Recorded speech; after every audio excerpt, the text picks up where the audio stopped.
Today's severe thunderstorms hit hard in the area around Highland Heights and Mayfield Village. News Channel 5's John Kosich was there. And John, the heavy rains and high winds really left quite a mess. And so typically with these storms, they didn't last long. They had a very narrow path, but when the storm had passed through, that path was well marked.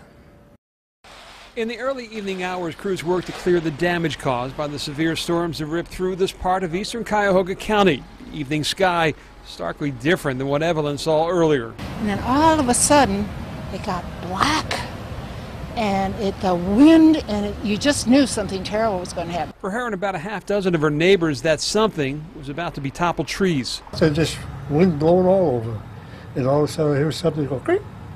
And come over here, there she is. She is a tree that has been here for most of the 52 years that John has lived here. I planted that thing when it was that big.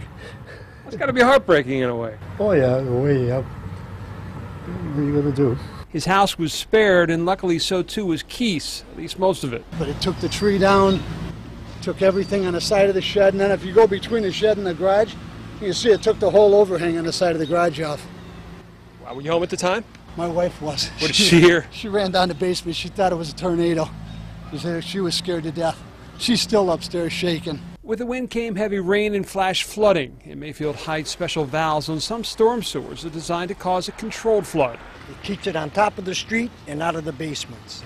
Big storms, it floods the street so it does not fill the main system up so it doesn't get into Ridgeberry. Unfortunately for some homes on Ridgeberry Boulevard, the valves, as these pictures show, did not work fast enough, and some basements were flooded.